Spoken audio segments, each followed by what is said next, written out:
Hello, my lovely wanderers, and welcome back to Magic and Mystic, where we talk about anything that's magic, spooky, and of course, mystical.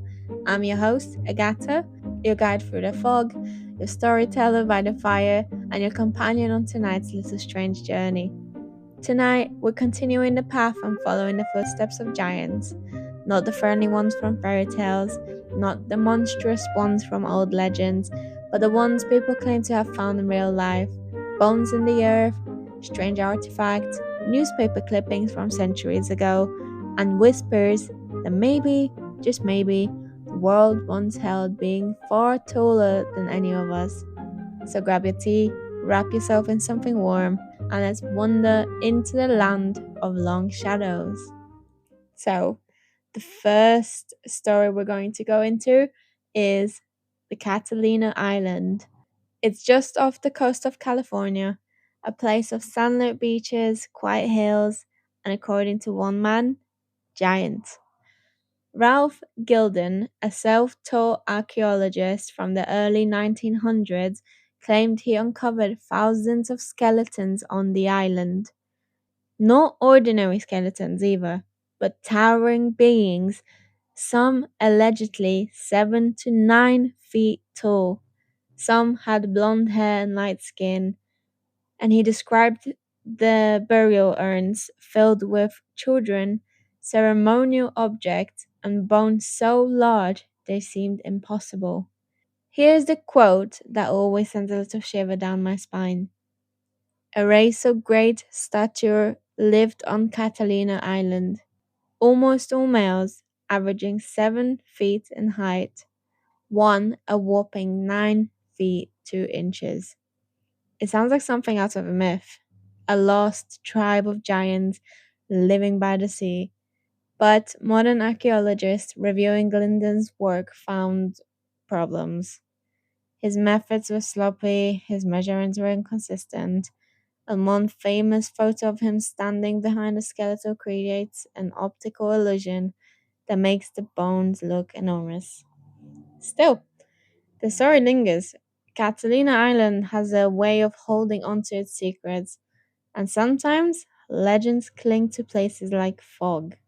And I always think, even if the bones weren't giant, imagine being Glendon, alone on a quiet island, digging into ancient earth, finding skulls, artifacts, strange burial patterns.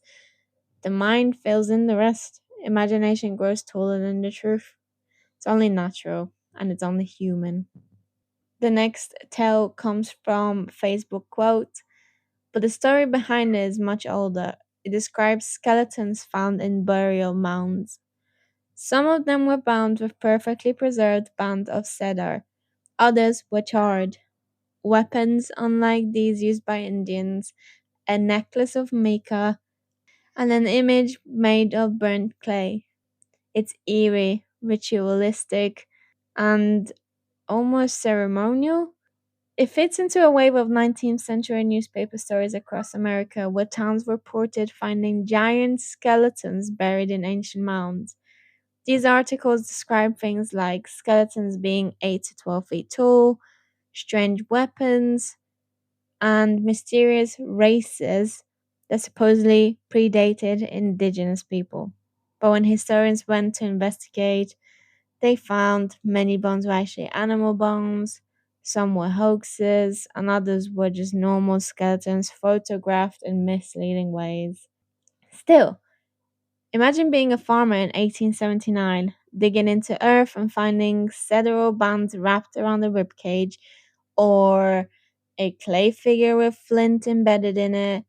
Even if the bones weren't giant, the moment itself would have felt ancient and haunted. Sometimes the spooky part isn't the size, it's the story itself. Now, let's step out of folklore just for a moment and into the realm of real, documented giants. There were unusually tall humans in ancient times, not mythical beings, but people with pituitary gigantism, a medical condition caused by a tumor that makes the body grow and grow and grow. One of the most famous cases is a 3rd century Roman skeleton found near Fidane. The man stood about 6'8". He had skeletal damage from the tumor, and he unfortunately has most likely died young. Another example comes from prehistoric China. The Longshan giant, around 6'4". In their time, these individuals would have seemed enormous. Imagine living in a village where everyone is around 5'2", and suddenly a teenager grows to nearly 7 feet tall. People would have whispered, would form, and legend would grow taller than the person ever did. Real giants existed, just not the ones that would shake the mountains. But here's where the whimsy comes in. Every culture, every single one, has stories about giants. The Nephilim of the Bible, the Jotnar of Norse myth, the Fomorians of Celtic lore, of course, the Titans of the Greece, the Basanjun of Basque forest, the Slavid Bogatirs, towering heroes with impossible strength. But you might be asking why? Why do all these cultures have stories about giants? Well, because humans love to imagine beings bigger than themselves. Because we found mammoth's bones and thought, this must be a giant. Because we built stone circles and wondered, who could lift these? Because tall people with giganticism became legends. Because stories would grow the way trees do, reaching upwards, stretching towards the sky. Giants are the embodiment of wonder. They are the shadows at the edge of the village, the footsteps you hear when no one else is there, the reminder that the world is bigger, stranger, and more magical than we think. For this episode, I chose crystals that help us explore the unknown with both wonder and wisdom. The first stone is moonstone.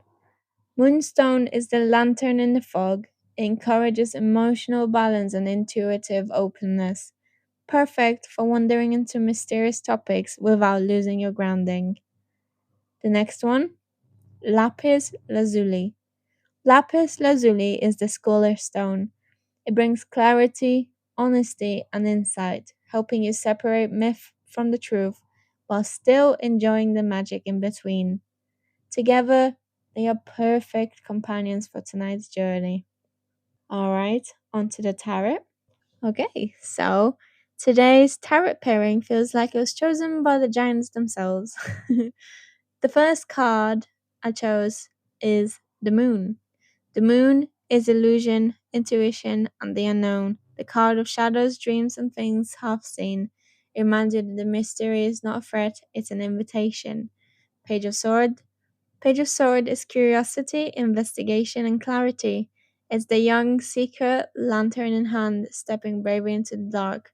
Together they whisper, walk with wonder, seek with clarity. Let mystery guide you, not frighten you. Pretty much, trust your intuition, but also use your logic before making any steps further. Both are very important in life and in the journey you're taking. So, whatever the choices you have to make, use both your intuition as well as the logic. Think things through, but also trust your gut. If something doesn't feel right, it's not meant to be. Alright, so whether giants truly walk the earth or not, their stories tower over history. They stretch across continents and cultures and centuries. They remind us that humans have always looked into the world and wondered, what else is out there? What came before us? And what secrets lie buried beneath our feet? Thank you so much for joining me on this whimsical and spooky adventure. If you enjoyed this episode, please remember to follow and rate us, Magic and Mystic, on Spotify, Apple Podcast, and YouTube. We are also on Instagram if you'd like to follow us. And yeah, I hope you enjoyed this episode. I really, really do. It didn't come out the way I was expecting it. Um, Looking deeper into the stories I was going to say in the original Giant episode, I realized that unfortunately they weren't true. But doesn't mean that giants weren't real. They just might not have been as large as we thought they were. Or we've just not yet discovered the evidence that we need to confirm that they were real. Whatever the reason, I hope you enjoyed the episode. And as I mentioned before, if you could rate us, just so we know that you are enjoying this podcast, and comment down below what the next episode you'd like us to do. We are honestly so excited to keep doing this podcast, even though we might not have that many people listening to us just yet.